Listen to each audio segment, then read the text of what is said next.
Mark సువార్త 14వ అధ్యాయము 38వ వచనము, మీరు శోధనలో ప్రవేశించుకున్నట్లు మెలకుగా నుండి ప్రార్థన చేయండి, ఆత్మ సిద్ధమే కానీ శరీరము బలహీనమని పేతురుతో చెప్పి. Praise lord. ఈరోజు మనమందరూ కూడా ఎన్నో రకాలైన శోధనలతో, బాధలతో, సమస్యలతో, వేదనల గుండా సాతాను ఎన్నో రకాలుగా మనల్ని కృంగతీయాలని, బాధ పెట్టాలని, వేదనకరమైన పరిస్థితిలో ఉండాలని, ఆత్మీయతలో మనమందరం కూడా కృంగిపోవాలి అని, వాక్యానికి లోబడకుండా మనం జీవించాలని ఎన్నో రకాలైన ప్రయత్నాలు చేస్తూ ఉంటున్నాడు.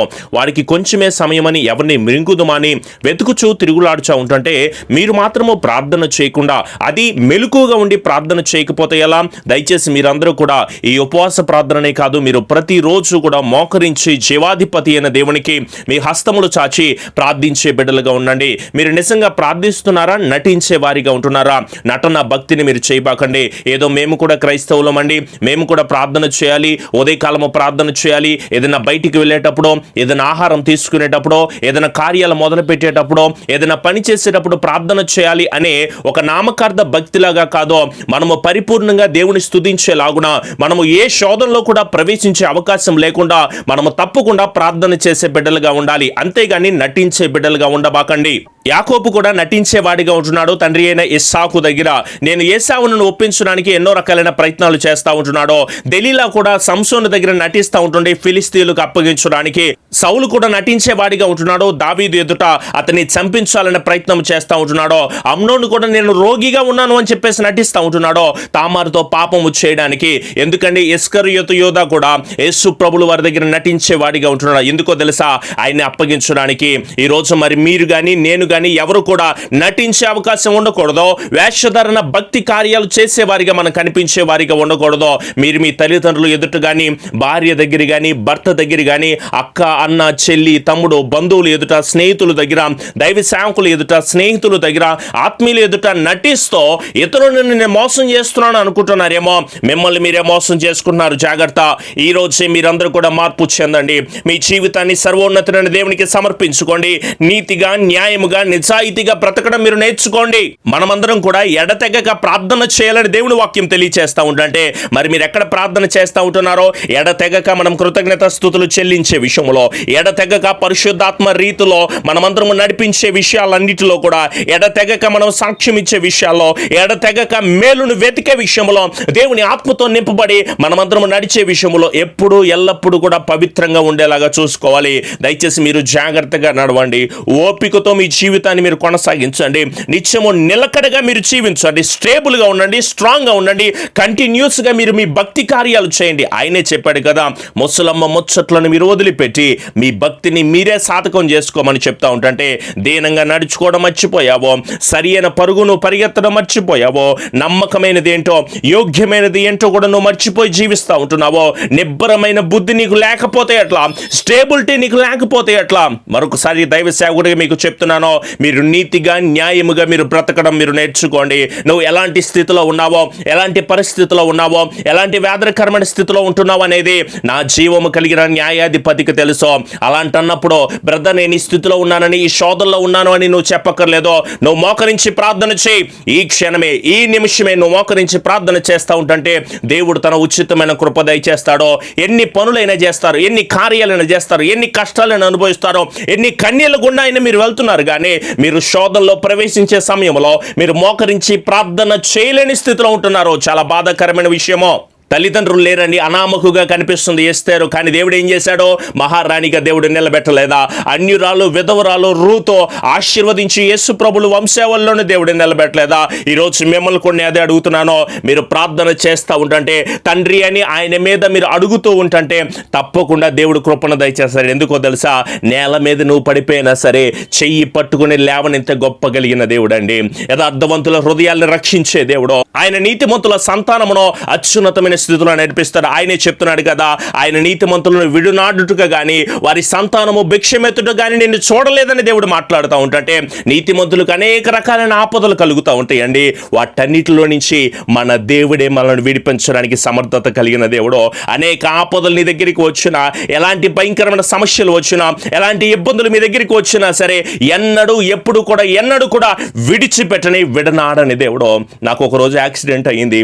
ఏం చేయాలో అర్థం కాని దయనీయమైన పరిస్థితిలో ఉంటున్నానో, కానీ డాక్టర్స్ అందరూ వచ్చి నీవు చచ్చిపోయావు, నన్ను గుద్దిన లారీ అయినా నువ్వు బ్రతకవు ఎందుకు ఇంకా అని చెప్పేసి ఆయన పారిపోయి వెళ్ళిపోయాడు. కానీ దేవుడిచ్చిన కృప ఏంటి అంటే నా కాళ్ళ మీద ఇప్పటికీ కూడా లారీ ముద్ర కనిపిస్తూ ఉంటుంది. డాక్టర్ దగ్గరికి వెళ్తే నాకు ఈ వాక్యమే గుర్తొచ్చింది. ఏమిటో తెలుసా? ఆయన నీతిమంతుని ఎముకలన్నిటినీ కూడా కాపాడి దానిలో ఒక్కటి కూడా విరిగిపోకుండా దేవుడు అత్యున్నతమైన కృపను దయచేస్తాడు.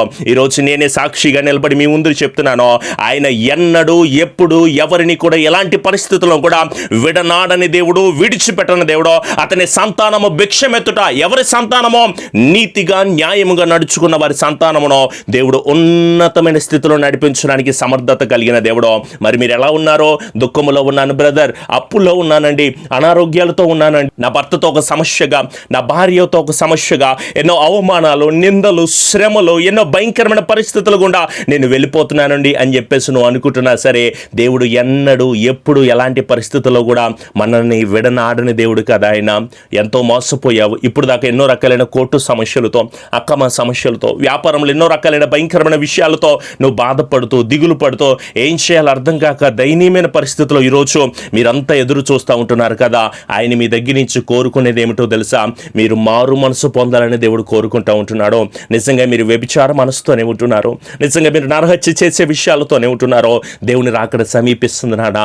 ఈ దొంగతనమైన జీవితాలు మానేయండి, ధన వ్యామోహం కలిగి ఉంటున్న జీవితాలు మీరు మానివేసేయండి. మీ తల్లిదండ్రులకి మీరు అవిధేయులుగా ఉంటున్న జీవితాలను ఒకసారి పక్కన పెట్టేసేయండి. మీ తల్లిదండ్రులు ప్రేమించండి, నీ కుటుంబాన్ని ప్రేమించండి, మీ పక్కవారిని మీరు ప్రేమించని ఎలా, అది మీ బంధువులు కానీ స్నేహితులు కానీ ఎవరైనా సరే, కుటుంబ సభ్యులను ప్రేమించని ఎలా, సర్వోన్నతమైన దేవుణ్ణి ఎక్కడ ప్రేమిస్తావు, ఎలా ప్రేమిస్తావు చెప్పండి. అందుకే ఇప్పుడు దాకా మీరు అక్రమం చేస్తా జీవిస్తున్నారేమో, వాక్యానికి లోపడకుండా జీవిస్తూ ఉంటున్నారేమో, సాతానికి మిమ్మల్ని మీరు అప్పగించుకుంటూ ఉంటున్నారేమో, విరిగి నలిగిన మనస్సుతోనే మిమ్మల్ని నేను వేడుకుంటూ ఉంటున్నాను.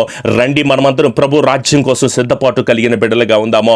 ఎంతో మంది ఎన్నో రకాలుగా నశించిపోతూ ఉంటున్నారో, నశించిన దాన్ని వెతకి రక్షించడానికే కదా దేవుడు ఈ లోకమునికి వచ్చింది. ఆయన మన కోసము కలవరి శిలువలో బలియాగమైనది. ఈరోజు దుఃఖములో ఉన్నావా, వేదనలో ఉన్నావా, కన్నీళ్లలో ఉన్నావా, కష్టాలలో ఉన్నావా, పాప సైతమైన క్రియల్లో ఉన్నావా, లోక సంబంధమైన వ్యవహారాలతో బానిసగా బ్రతుకుతా ఉంటున్నావా?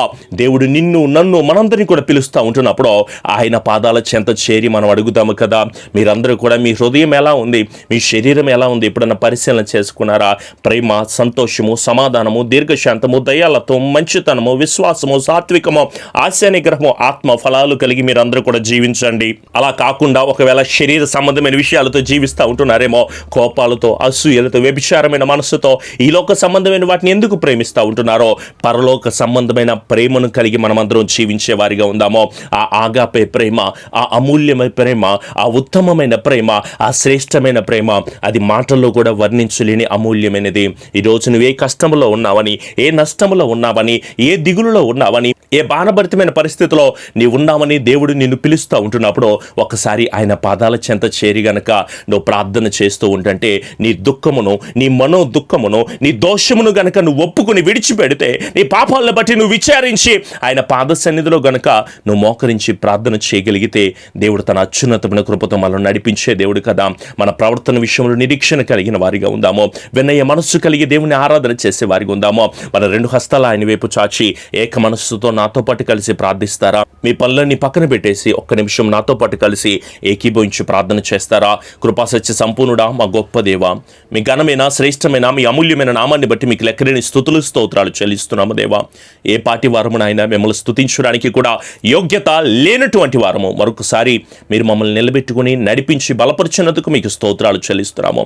విదేశాల్లో ఉంటున్న బిడ్డలకు క్షేమాన్ని మీరు దయచేయండి. మా దేశంలో ఉంటున్న వైద్యులకు, పోలీసులకు, కార్మికులకు, ప్రభుత్వాలకు మంచి జ్ఞానాన్ని మీరు దయచేయండి నాయన. అప్పుల బాధలో ఉంటున్న వారికి విడుదల మీరు దయచేయండి. అనారోగ్యాలతో ఉంటున్న వారికి నెమ్మదిని మీరు దయచేయండి. తాగుడు బానిసత్వం నుంచి, వ్యభిచార జీవితం నుంచి, పాప సహితమైన కార్యాల నుంచి, దురాత్మ శక్తుల నుంచి యేసు నామములోని బిడ్డలకి పూర్తి విడుదల అనుగ్రహించి ఆశీర్వదించి నెమ్మదిని, సమాధానాన్ని వారి కుటుంబాల్లో దయచేయమని మా ప్రియ రక్షకుడైన యేసు నామములో అడుగుచున్నాము తండ్రి. ఆమేన్.